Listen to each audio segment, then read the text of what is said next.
helicopter's rotors sliced through the desert air like angry hornets, carrying Staff Sergeant Marcus Doc Rivera and his SEAL team toward what intelligence had called a routine extraction mission. The amber glow of sunset painted the Afghan mountains in shades of rust and gold, but Marcus kept his eyes fixed on his medical kit, running through procedures he could perform blindfolded. After 8 deployments, the 29-year-old combat medic had seen enough battlefield trauma to fill several lifetimes. 2 minutes out, the pilot's voice crackled through their headsets. Marcus adjusted his gear one final time, feeling the familiar weight of his rifle across his chest and the medical pack that had become like a second skin. His teammates checked their weapons with practiced efficiency, each man lost in his own pre-mission ritual. The compound below looked abandoned from the air, just another cluster of mud brick buildings scattered across the barren landscape. Their target was supposed to be a high-value intelligence asset, a former government official who had been feeding information to coalition forces for months. The man had gone dark 3 days ago, and satellite imagery suggested he was being held in the largest building at the compound's center. Marcus felt the helicopter begin its descent, his stomach dropping with the familiar sensation of approaching danger. The intelligence briefing had been sparse on details about hostile forces in the area, but that wasn't unusual. In his experience, no mission ever went exactly according to plan, especially not in this part of the world where loyalties shifted like desert sand. The team fast roped down into the compound under cover of darkness, night vision goggles turning the world into an eerie green landscape. Marcus landed softly, immediately scanning his sector while his teammates spread out in their rehearsed formation. The silence was unsettling. No dogs barking, no sounds of daily life that should accompany even an abandoned village. Lieutenant Jackson signaled them forward with hand gestures, and they moved like shadows toward the target building. Marcus stayed in the middle of the formation, close enough to reach any wounded teammate but far enough back to avoid the initial contact if they hit resistance. His medical training had taught him that the best way to save lives was to stay alive himself. The first 3 buildings they cleared were empty, showing signs of hasty evacuation. Scattered belongings, cold cooking fires, and open doors suggested the inhabitants had left in a hurry. Marcus began to feel the familiar knot of unease in his stomach that usually preceded bad news. Something about this mission felt wrong, but he pushed the feeling aside and focused on his job. As they approached the main building, Jackson held up a closed fist, bringing the team to an immediate halt. Through his night vision, Marcus could see a faint light flickering in one of the upper windows. At least someone was still here. The lieutenant pointed to 2 men who would breach the front door while the rest of the team covered alternate exits. The explosion that followed wasn't from their breaching charge.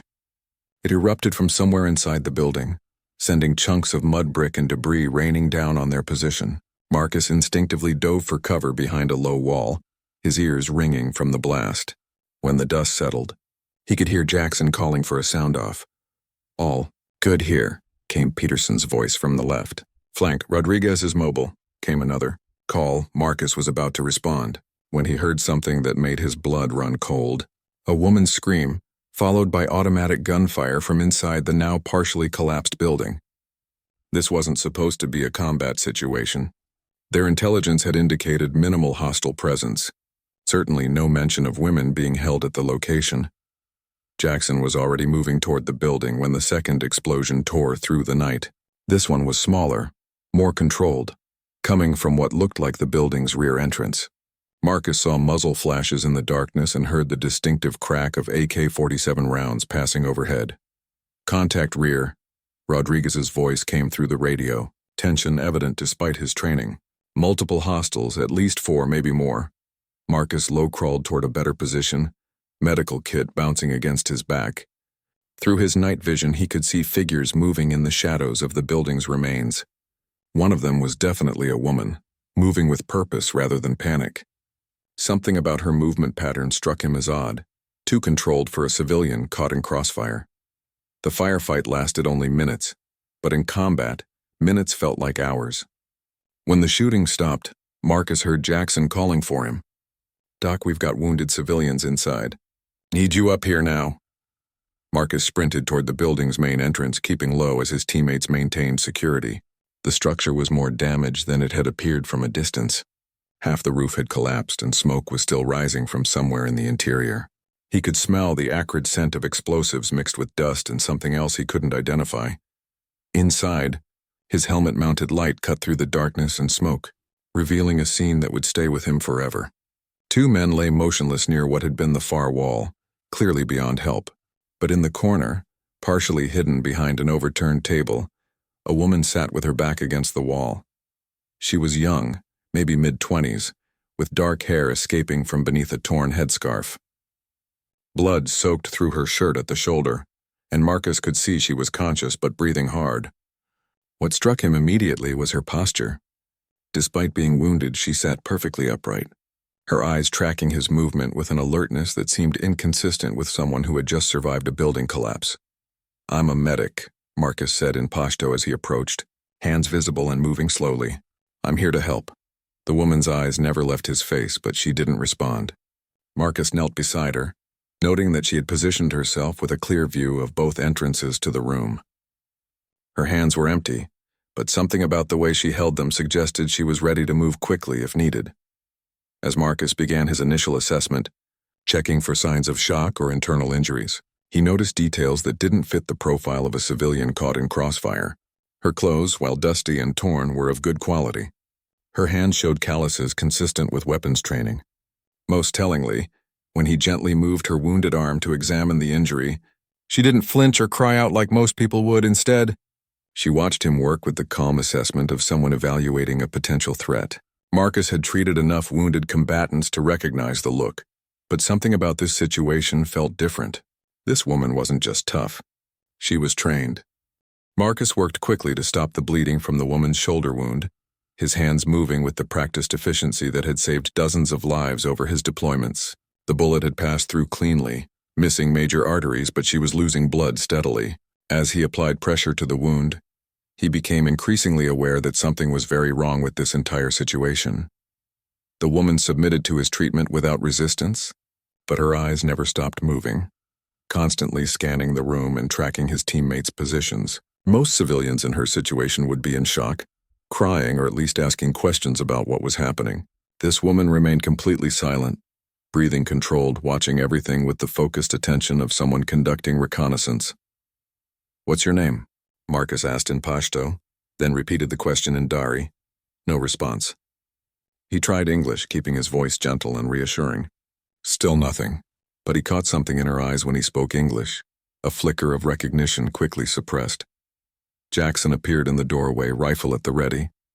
"How is she, Doc?" "Stable for now. Gunshot wound to the shoulder, through and through. She'll need surgery, but it's not immediately life-threatening." Marcus continued working as he spoke, applying a pressure bandage with expert precision. "We need to get her to a medical facility." "Roger that. Extraction bird is inbound, 15 minutes. Jackson paused, studying the woman. "She say anything about what happened here?"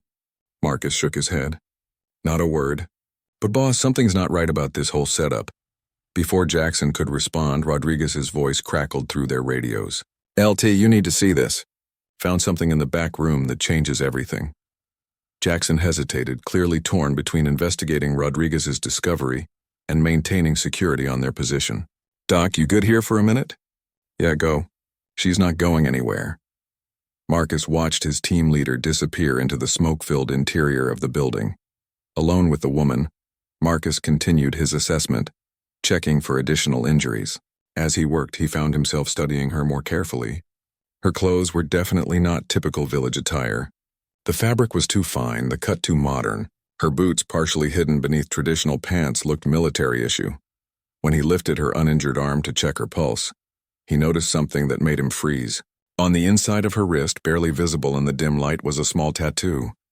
It was a design he had seen before, during briefings about enemy combatants and foreign intelligence operatives. The symbol was used by certain elite units from neighboring countries. The woman noticed his reaction, and for the first time since he had found her, she spoke. Her English was accented but clear. "You recognize it?" Marcus felt his hand move instinctively toward his sidearm, but he forced himself to remain calm. "You speak English, among other languages." Her voice was steady despite her injury. "You are very good at your job, medic. Your hands are gentle, even when you suspect your patient might be your enemy." The admission hung in the air between them. Marcus continued treating her wound, but his mind was racing. If she was enemy intelligence, what was she doing here? Was this a trap? Had his team walked into an ambush that was somehow connected to her presence? "Who are you?" he asked, keeping his voice professional. She studied his face for a long moment before answering. "Someone who has been waiting for you to arrive." That response sent chills down Marcus's spine. "Waiting for us specifically?" "Not you personally, but yes, American Special Forces. I have been here for 3 days waiting for someone to come looking for your asset." Marcus realized she was talking about their extraction target, the government official they had come to rescue. "Where is he?" "Dead. Killed 2 days ago." Her matter-of-fact delivery made the words even more unsettling. "The men who killed him knew you would come. They prepared a welcome for you. The explosions? Improvised devices, set to detonate when your team entered the building. I disabled most of them." She winced as Marcus adjusted her bandage, the first sign of discomfort she had shown. Not all of them, obviously. Marcus's mind was reeling. If what she was saying was true, then she had potentially saved his team's lives. "But why would an enemy operative do that? Why would you help us?" Before she could answer, the sound of approaching helicopters filled the air. Their extraction was arriving early, which in Marcus's experience usually meant trouble was coming behind it. Jackson reappeared in the doorway, his expression grim. "Doc, we need to move now. Rodriguez found our guy, or what's left of him. This whole thing was a setup." He noticed Marcus's tense posture. "Problem?" Marcus looked down at the woman who was watching him with an expression he couldn't quite read.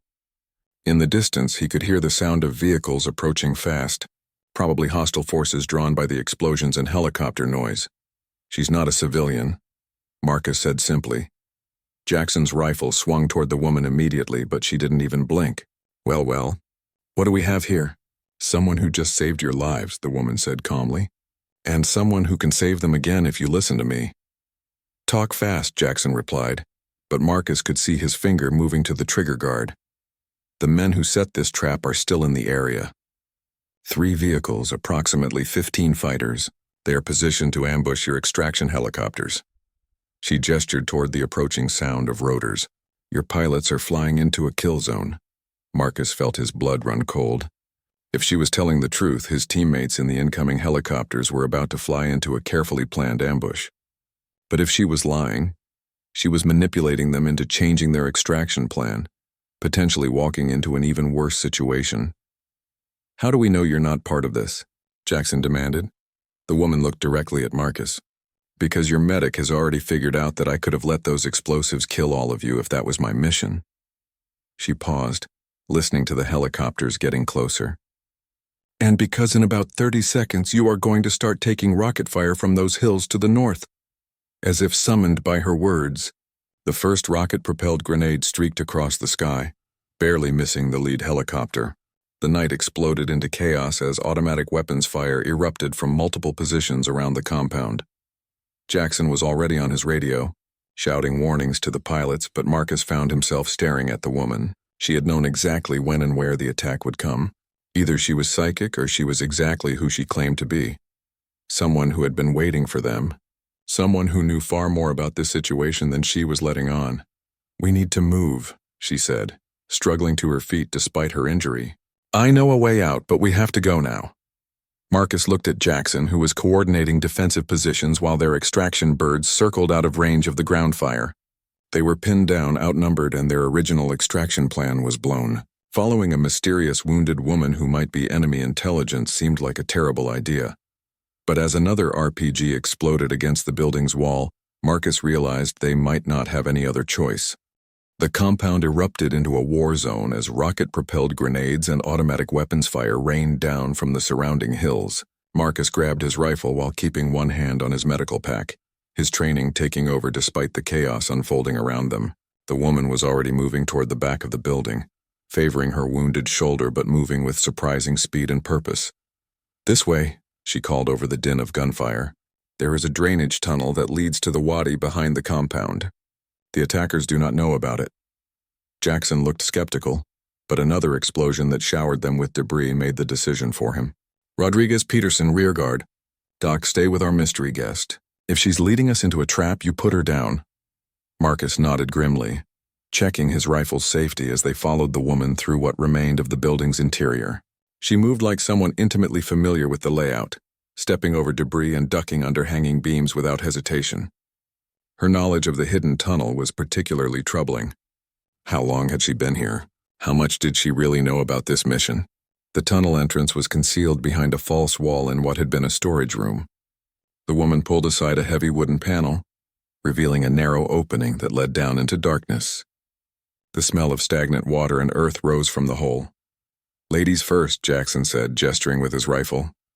"No," the woman replied firmly. "I go last.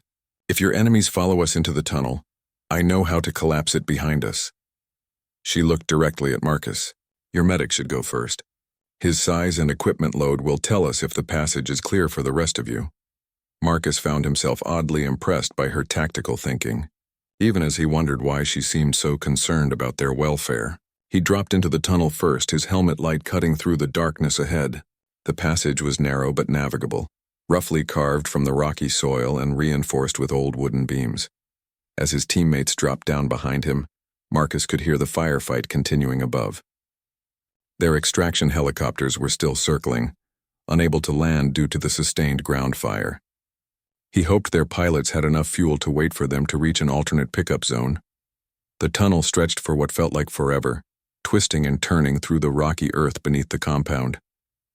Marcus's wounded shoulder throbbed as he crawled through the narrow spaces, but she never complained or asked for help. Her breathing remained controlled, and she continued to offer directions when the tunnel branched in different directions. "Left here," she whispered. "The right passage leads to an old mine shaft. Very dangerous." They emerged from the tunnel in a dry creek bed about half a mile from the compound. The sounds of battle were muted by distance and the rocky walls of the wadi, but Marcus could still see muzzle flashes lighting up the night sky. They had successfully escaped the immediate kill zone, but they were still deep in hostile territory with no clear extraction plan. Jackson immediately tried to raise their air support on the radio, while his teammates established a defensive perimeter. The woman sat against the creek bank, finally showing signs of fatigue from their underground journey. Marcus used the opportunity to check her bandage, which had held despite the crawling and climbing. "The bleeding has stopped," he told her quietly, "but you need real medical attention soon." "I will survive," she replied simply. "I have had worse." Marcus found himself curious despite the circumstances. "What's your real name?" She hesitated before answering. "Amira. And what were you really doing at that compound, Amira?" Before she could respond, Jackson jogged over to their position. "Air support is requesting coordinates for a new landing zone.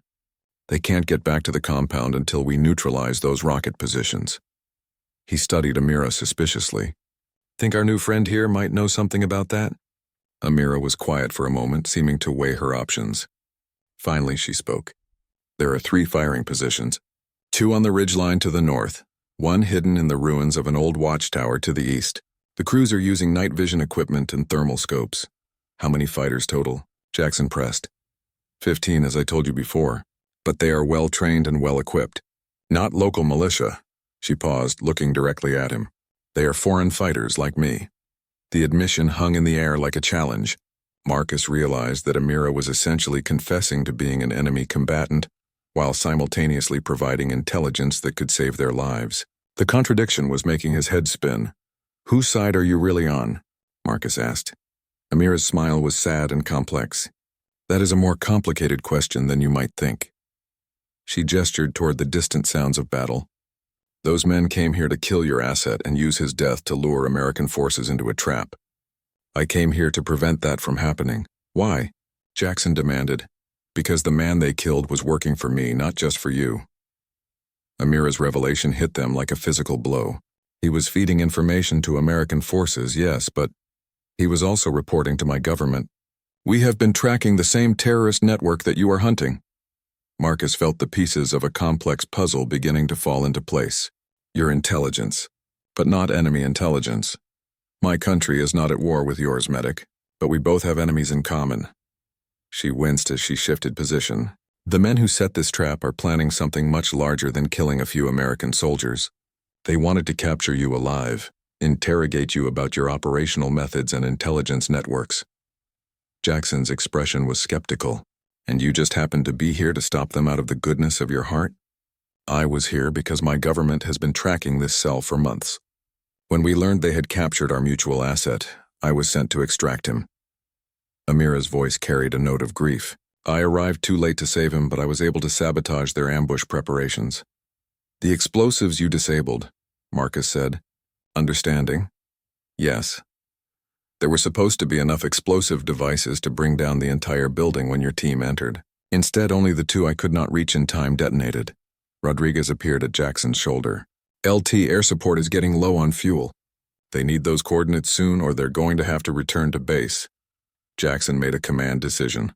"Amira, if you're telling the truth about those firing positions, help us take them out and we'll extract you with us." "And if I am lying?" Jackson's smile was cold. "Then you won't have to worry about medical attention." Amira nodded slowly.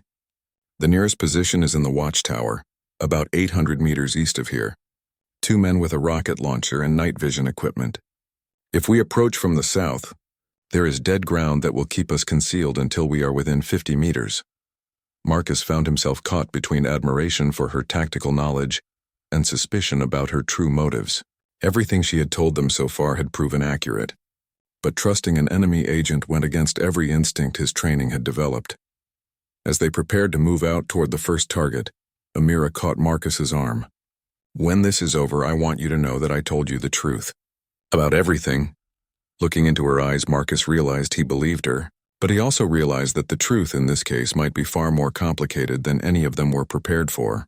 As they moved out into the darkness toward their first target, he couldn't shake the feeling that this mission was about to become something entirely different from what they had planned. Moving through the darkness toward the watchtower, Marcus found himself constantly glancing at Amira. Despite her wound, she moved with the fluid grace of someone trained in advanced combat techniques. Her knowledge of the terrain was proving invaluable, as she guided them through gullies and around obstacles that would have been invisible to them in the darkness. The watchtower was exactly where she had said it would be, rising from a rocky outcrop like a broken tooth against the star-filled sky. Through his night vision scope, Marcus could see the telltale signatures of at least 2 men positioned in the upper levels, their heat signatures barely visible through the ancient stone structure.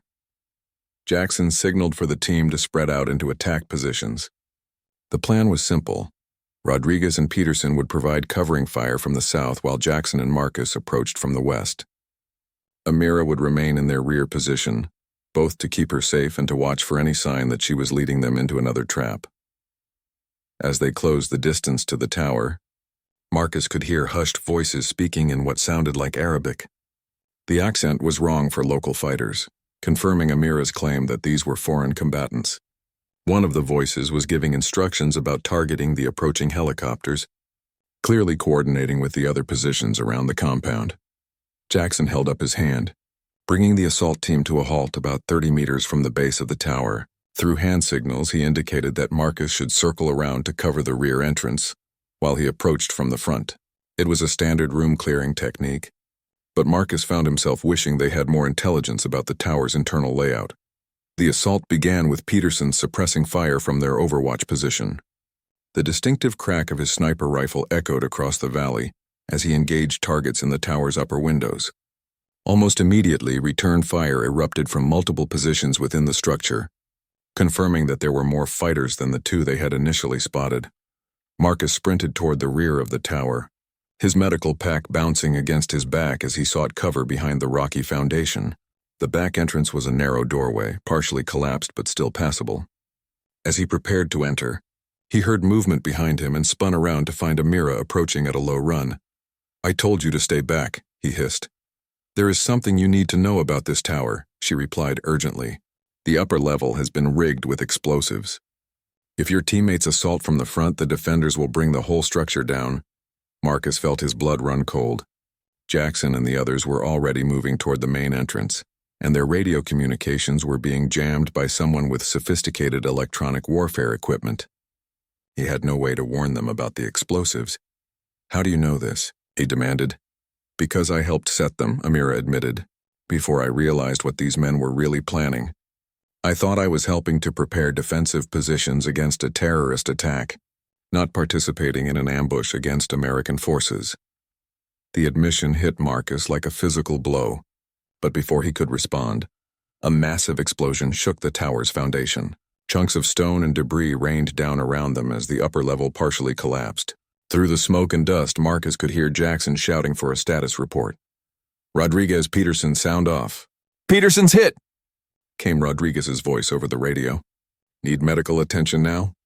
Marcus was torn between his duty to reach his wounded teammate and the knowledge that Amira possessed crucial information about the remaining explosive devices. If she was telling the truth about helping to set them, she might be the only one who knew how to safely disable them. "The explosives," he said urgently. "Can you disarm them?" "Some of them, but not all." Amira was bleeding again, her makeshift bandage having torn during her sprint to reach him. "The main charges are on a remote detonator. Someone has to get close enough to cut the wires manually." Another explosion, smaller this time, erupted from somewhere inside the tower. Marcus realized that the defenders were using the explosive devices tactically, bringing down sections of the structure to block his teammates' advance while maintaining their own firing positions. "Rodriguez, I'm coming to you," Marcus called into his radio, but as he started to move toward Peterson's position, Amira grabbed his arm. "Your friend is wounded, but he is not in immediate danger. I can see his heat signature from here." She pointed toward the overwatch position where Rodriguez was dragging Peterson to better cover. "But if we do not stop the men in this tower, they will call in reinforcements. More fighters are already moving toward this position." Marcus found himself facing an impossible choice. His training and instincts demanded that he go to his wounded teammate immediately. But Amira's intelligence, which had proven accurate so far, suggested that the bigger threat was the coordinated enemy response that was building around them. "How many reinforcements?" he asked. "At least 20 fighters and vehicles, maybe more. They were positioned as a quick reaction force in case the original ambush failed." Amira checked her watch. "They will be here in less than 10 minutes. Marcus made his decision. "Show me how to get into that tower." They entered through the rear doorway, moving carefully through the rubble-strewn interior. The structure was older than Marcus had realized, with thick stone walls that provided excellent protection, but also created numerous blind corners and potential ambush points. Amira led the way, moving with the confidence of someone who had studied the layout extensively. The sound of gunfire continued above them as Jackson's team engaged the defenders from outside. But Marcus could also hear voices speaking urgently in Arabic, coordinating defensive positions and discussing the timing of additional explosive charges. They were definitely planning to bring down more of the structure. "There," Amira whispered, pointing to a corner where several wires ran along the wall toward the upper levels. "Those are the detonation cables for the remaining charges. Cut those, and they cannot collapse any more of the tower." Marcus examined the wires with his flashlight, noting that they were professionally installed and well concealed. This wasn't the work of improvised bomb makers. These were military-grade demolitions prepared by experts. As he prepared to cut the wires, Amira grabbed his wrist. "Wait, there may be anti-tamper devices. Let me check first." She examined the wiring with the expertise of someone trained in explosive ordnance disposal, tracing connections and looking for secondary triggers. After what felt like an eternity, she nodded. "It is safe. Cut the red and blue wires first, then the yellow one." Marcus used his knife to carefully sever the indicated wires, holding his breath as each cable parted. When nothing exploded, he allowed himself to breathe again. Above them, the gunfire was becoming more sporadic, suggesting that Jackson's team was gaining the upper hand.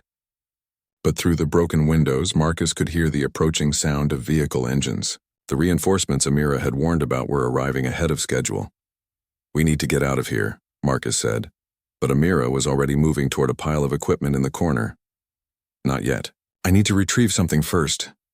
She pulled a small electronic device from beneath a piece of canvas. "This contains intelligence about the terrorist network's operations. It is what I really came here to collect." Marcus stared at the device, realizing that their entire encounter had been orchestrated around Amira's real mission. She hadn't been waiting for them to arrive. She had been conducting her own intelligence operation when their mission intersected with hers. "You used us," he said. "I saved you," she corrected. "And now I'm asking you to help me complete my mission." This intelligence could prevent attacks that would kill hundreds of innocent people.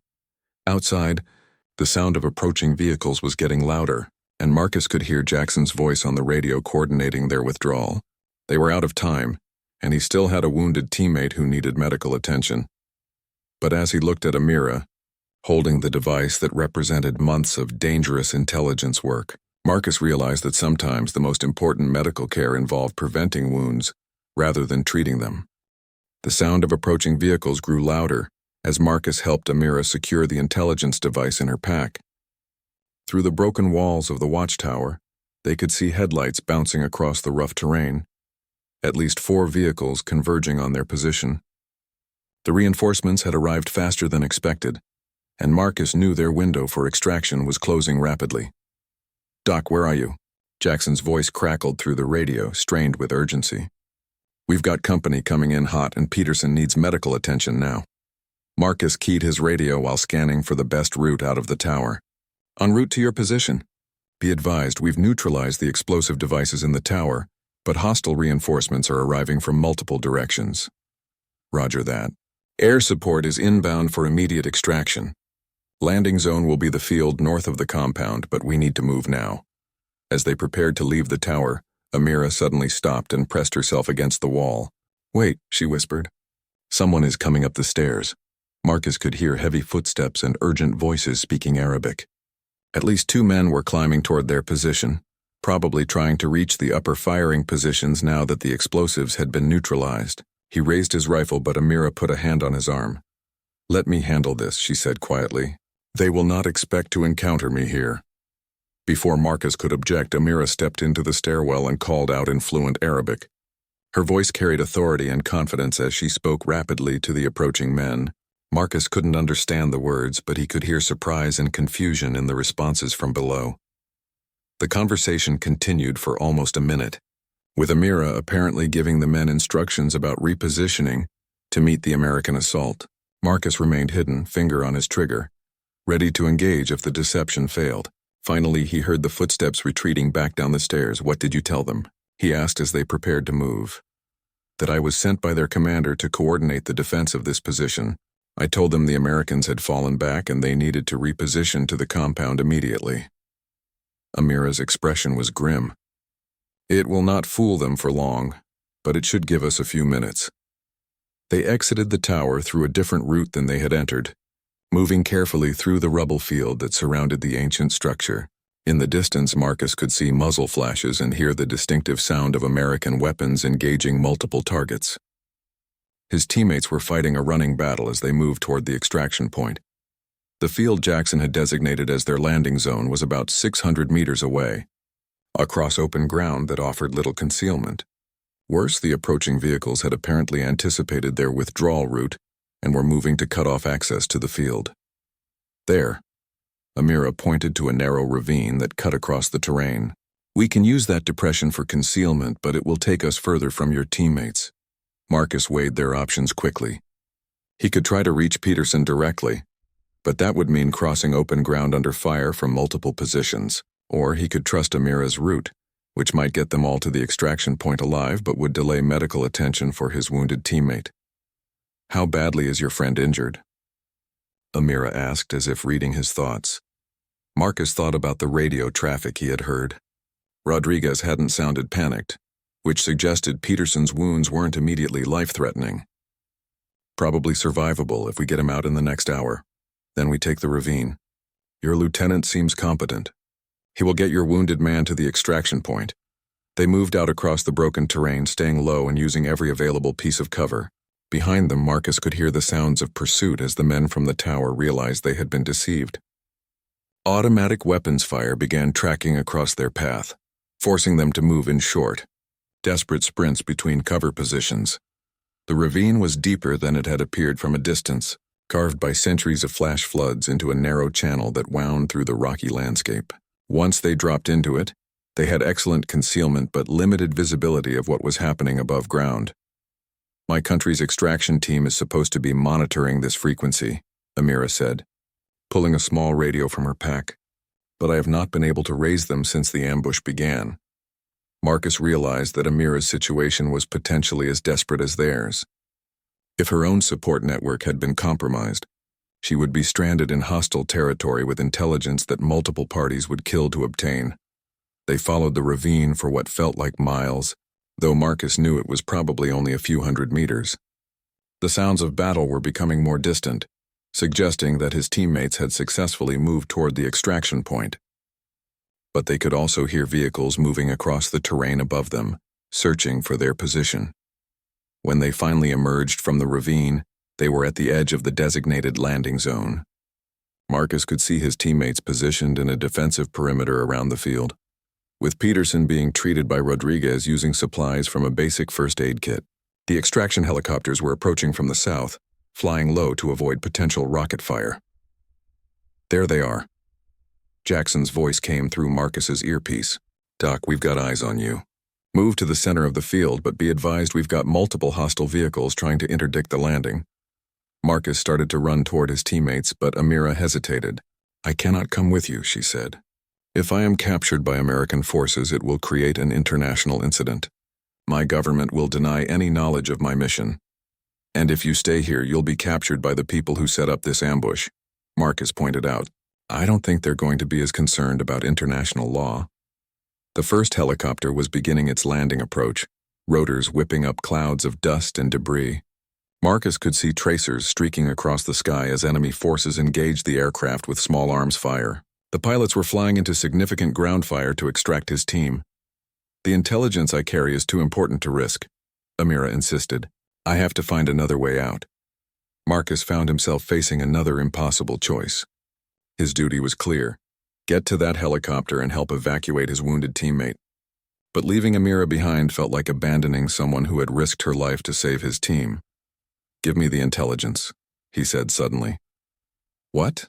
You said it could prevent terrorist attacks. Give it to me and come with us. American intelligence services can make sure it gets to the right people." Amira stared at him for a moment, clearly torn between her mission parameters and her survival instincts. "You would do that? Risk your career to help someone you met an hour ago?" "I'm a medic," Marcus replied simply. "My job is to save lives. If that intelligence can prevent attacks, then getting it to safety is medical care on a massive scale." The helicopter was touching down now, and Marcus could see his teammates loading Peterson onto the aircraft. Jackson was gesturing urgently for them to move, and enemy vehicles were closing in from multiple directions. Amira made her decision. She pressed the small electronic device into Marcus's hands and then grabbed his medical pack. "I know this area better than your enemies do. I can evade them until my own people can extract me." "Amira, wait." But she was already running toward a cluster of rocks that would provide cover from the incoming vehicles. Marcus watched her disappear into the darkness, carrying his medical supplies but leaving behind the intelligence that she had risked everything to obtain. As he ran toward the helicopter, clutching the device that represented months of dangerous intelligence work, Marcus realized that he had just become part of something much larger than a simple extraction mission. The helicopter lifted off just as enemy vehicles reached the perimeter of the landing zone, their headlights cutting through the darkness like angry eyes. Marcus pressed his face against the window, searching for any sign of Amira among the rocks where she had taken cover. But the landscape below was already fading into shadow as they gained altitude. Peterson was conscious but pale, lying on a stretcher with Rodriguez maintaining pressure on a leg wound that was bleeding more heavily than Marcus had realized from the radio traffic. He immediately went to work, starting an IV line and assessing the damage while the helicopter banked sharply to avoid ground fire. "How bad?" Jackson asked, having to shout over the rotor noise. "Clean through and through on the thigh, missed the major vessels," Marcus replied, working efficiently despite the aircraft's movement. "He'll be fine once we get him to a proper medical facility." But even as he treated Peterson's wounds, Marcus's mind kept drifting to the small electronic device now secured in his vest pocket. Amira had entrusted him with intelligence that she claimed could prevent terrorist attacks, but he had no idea what protocols existed for handling foreign intelligence obtained under such irregular circumstances.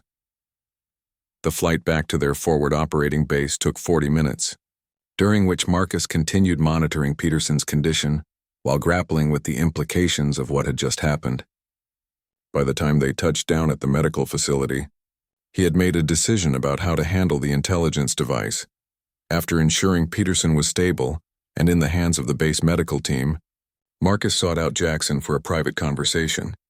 They met in the debriefing room where Jackson was already preparing his after-action report for higher command. "Boss, we need to talk about what happened back there," Marcus began. Jackson looked up from his laptop. "You mean our mysterious friend who seems to know way too much about enemy operations?" Marcus pulled the intelligence device from his pocket and placed it on the table between them. "She gave me this. Claims it contains information about terrorist networks that could prevent future attacks." Jackson stared at the device as if it might explode. "Jesus, Doc, do you have any idea what kind of paperwork nightmare this is going to create?" "That's why I'm bringing it to you instead of going straight to intelligence services. I figure you have a better idea of how to handle this through proper channels." Jackson picked up the device, examining it carefully. It was smaller than a smartphone, with military-grade construction and what appeared to be encrypted storage capabilities. "Did she say anything about which government she works for?" "No, but based on her accent and some of the things she said, I'm guessing she's from somewhere in the Middle East, probably one of the countries that's been cooperating with us on counterterrorism operations. That narrows it down to about 15 possibilities," Jackson said dryly. "All right, here's what we're going to do. I'm going to report this up the chain immediately, and you're going to write the most detailed statement possible about everything that happened. Every conversation, every observation, everything you can remember about her behavior and capabilities." Marcus nodded, but then hesitated. "Boss, there's something else. I gave her my medical pack when she left. If her own people can't extract her, she's going to be in serious trouble." Jackson's expression softened slightly. "Doc, I know you feel responsible for her, but we can't mount a rescue operation for someone we can't officially acknowledge exists. The best thing we can do is make sure this intelligence gets to the right people and hope it leads to the kind of cooperation that prevents situations like this in the future." Over the next several hours, Marcus found himself in a series of increasingly high-level debriefings, first with the base intelligence officer, then with someone who flew in from regional command, and finally with a woman who introduced herself only as being from an interested agency and who asked very specific questions about Amira's training, equipment, and operational methods. "You mentioned that she seemed familiar with American tactical procedures," the woman said, reviewing Marcus's written statement. "Can you be more specific about that?" "She positioned herself to maintain visual contact with our team's movements. She knew enough about our radio procedures to predict when we would call for extraction. And when she guided us through that tunnel, she maintained proper spacing and movement techniques." Marcus paused, remembering. It was like she had been trained to work with American forces. "That's very interesting. Did she mention any specific training or experience?" "No, but..." Marcus hesitated, unsure whether he should share his speculation. "I got the impression that this wasn't her first time working with Americans. She seemed to understand our unit organization and operational capabilities pretty well." The woman made notes on her tablet before looking up again. "Dr. Rivera, what I'm about to tell you is classified, but I think you've earned the right to know some context for what happened to you out there." Marcus felt his pulse quicken. "Ma'am, the intelligence device you recovered has already provided actionable information about a planned terrorist attack in Europe. Because of what you and your team went through, and because of your decision to trust someone you had every reason to suspect, we've been able to alert authorities in 3 different countries about coordinated bombings that were scheduled to occur next week." The weight of that revelation settled on Marcus like a physical force. How many lives? Potentially hundreds. The targets included civilian transportation hubs during peak travel periods. Marcus thought about Amira, bleeding and determined, trusting him with intelligence that represented months of dangerous work. What about her? Have we been able to determine if she made it out safely? The woman's expression became carefully neutral. "I can't discuss ongoing operations, but I can tell you that several friendly intelligence services have been very interested in the details of your encounter." "That's not really an answer." "No, it's not, but it's the only answer I can give you right now." She stood to leave, then paused at the door. "Dr. Rivera, what you did out there went well beyond your medical duties. You made decisions under extreme stress that ultimately saved lives far from that battlefield. That's worth remembering." After she left, Marcus sat alone in the debriefing room trying to process everything that had happened. In the span of a few hours, a routine extraction mission had turned into something that felt more like a spy novel than military medicine. He had treated a wounded enemy agent who turned out to be an ally, carried intelligence that would prevent terrorist attacks, and formed an unlikely partnership with someone whose real identity he might never learn. But what stayed with him most was the memory of Amira's eyes in those final moments before she disappeared into the darkness.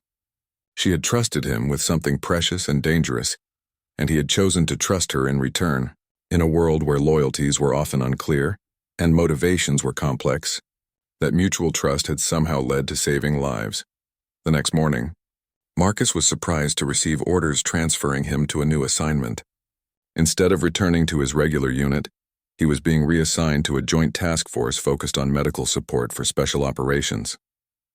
The posting came with a security clearance upgrade and a notation in his file about exceptional performance in complex operational environments. As he packed his gear, Marcus wondered if he would ever learn what had really happened to Amira, or if their brief partnership would remain one of those classified stories that could never be fully told. But he also realized that some of the most important medical care happened in the spaces between formal protocols, in the moments when human judgment and compassion were more valuable than any manual or regulation. 3 months later, Marcus was working at a joint operations center in Germany when he received an encrypted message that would change everything he thought he knew about that night in Afghanistan. The message came through official channels, marked with classifications he had never seen before, and it contained a single photograph attached to a brief intelligence summary. The photograph showed a woman receiving a commendation from what appeared to be a high-ranking military officer. Even though she was in uniform and the image was taken in what looked like a formal ceremony, Marcus recognized her immediately. It was Amira. The intelligence summary was heavily redacted, but the portions he was cleared to read painted a picture that amazed him. The woman he had known as Amira was actually Major Layla Hassan of the Jordanian General Intelligence Directorate. She had been conducting a months-long operation to infiltrate the terrorist network that had been planning the European attacks, and her mission had coincided with their extraction operation purely by chance. According to the summary, Major Hassan had successfully exfiltrated from Afghanistan 3 days after their encounter, carrying additional intelligence that had led to the arrest of terrorist operatives in 4 different countries. The commendation ceremony in the photograph was recognizing her for what the summary described as exceptional service in joint counter-terrorism operations, but what struck Marcus most was a handwritten note attached to the official documents. It was written in English, in handwriting he didn't recognize, but the message was clearly intended for him. Dr. Rivera, your medical pack served me well during my extraction. The antibiotics prevented infection, and the pain medication allowed me to maintain operational effectiveness during a very difficult journey. More importantly, your trust enabled mission success that saved many lives. I hope we have the opportunity to work together again under better circumstances. LH. Marcus stared at the note for a long time, remembering that final moment when Amira had grabbed his medical pack before disappearing into the darkness. She had been preparing for a solo extraction across hostile territory while wounded, and his medical supplies had been part of her survival plan. The realization that his split-second decision to trust her had been validated so completely was both gratifying and humbling. But it also raised questions about the nature of modern warfare and intelligence operations that he wasn't sure he was qualified to answer. A week later, Marcus was surprised to receive a visit from the same unnamed woman who had debriefed him after the Afghanistan operation. She appeared at his workstation without warning, carrying a tablet and wearing an expression that suggested important news. Dr. Rivera, do you have a few minutes to discuss a career opportunity? They walked to a secure conference room where she placed her tablet on the table and activated what appeared to be an electronic privacy device. What I'm about to discuss with you is classified at levels you don't currently hold, but we're prepared to offer you the clearances necessary to participate in a new program. Marcus felt his pulse quicken. What kind of program? Joint medical intelligence operations. Basically, we've realized that there are situations where medical personnel with your skill set and demonstrated judgment could provide capabilities that traditional intelligence operatives cannot. She paused, studying his expression. Your performance in Afghanistan has been noted at very high levels of government, both ours and several allied nations. You're talking about spy work. I'm talking about saving lives in ways that most people will never hear about. The mission parameters would be similar to what you're already doing, but with additional training in intelligence collection and analysis. She leaned forward. Dr. Rivera, there are medical crises happening around the world that are connected to intelligence operations. Sometimes the best way to gather critical information is through providing medical care to the right people at the right time. Marcus thought about Major Hassan, wounded and trusting him with intelligence that had prevented terrorist attacks. What would this involve specifically? Deployments to areas where traditional intelligence assets can't operate effectively. Medical missions that serve dual purposes. Partnerships with allied intelligence services that need medical support for their operations. She activated her tablet, showing him what appeared to be organizational charts and mission profiles. You would retain your military medical credentials, but you would also be trained in advanced intelligence techniques. The offer was simultaneously exciting and terrifying. Marcus had joined the military to save lives, and everything about the Afghanistan operation had ultimately served that goal. But the idea of deliberately seeking out the kind of ambiguous situations that had developed with Major Hassan was daunting. Can I ask what happened to Major Hassan after her extraction? The woman smiled for the first time since Marcus had met her. Major Hassan is actually one of the people who recommended you for this program. Her after-action report specifically mentioned your ability to make sound decisions under pressure while maintaining focus on humanitarian objectives. She recommended me, she said, and I quote, Dr. Rivera understands that sometimes the best medicine is preventing the wounds that would otherwise occur. Her government has requested that you be made available for future joint operations. Marcus felt a strange sense of completion, as if the circle begun that night in Afghanistan was finally being closed. What would the training involve? 6 months of specialized instruction in intelligence analysis, covert communications, advanced first aid techniques for intelligence operations, and cultural training for operations in various regions around the world. She paused. And Dr. Rivera, if you accept this position, there's a strong possibility that your first assignment would involve working with Major Hassan. Again, the prospect of seeing Amira again, he still thought of her by that name, was appealing in ways he wasn't entirely comfortable examining. But more than personal curiosity, he was drawn to the idea of being part of operations that could prevent the kind of large-scale casualties that terrorism represented. If I do this, will I still be practicing medicine? More than you are now, probably. But you'll be practicing it in places and circumstances that most doctors never see. She stood to leave. Take some time to think about it. This isn't the kind of decision that should be made quickly. After she left, Marcus sat alone in the conference room, thinking about the path that had led him from a routine extraction mission to an offer to join what was essentially a medical intelligence service.